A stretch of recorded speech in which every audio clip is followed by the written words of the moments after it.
សួស្តីពុកម៉ែបងប្អូនចេញក្បាលដំបងមកជួបទូឯកយើងហ្មង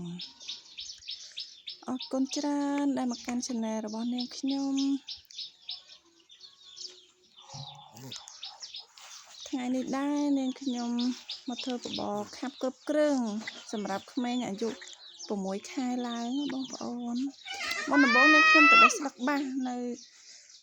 ជ័យល្បងនាងខ្ញុំដាំបន្លែធម្មជាតិថ្ងៃហ្នឹងយើងមានស្លឹកបាសពោតល្ពៅដំឡូងអានោងសុទ្ធហើយនិងសាច់ត្រីយើងហាន់ឲ្យរាង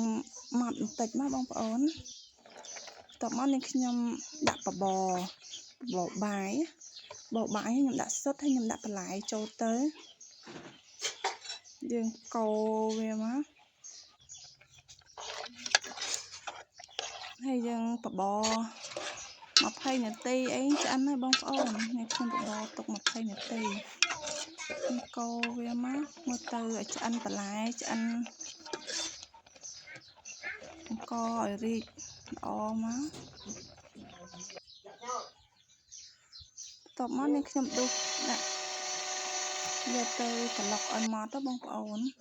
ខ្ញុំដាក់ឲ្យម៉ត់មកទូឯងយើងមកហើយកូននាងខ្ញុំចូលចិត្តបបរគ្រប់គ្រឿង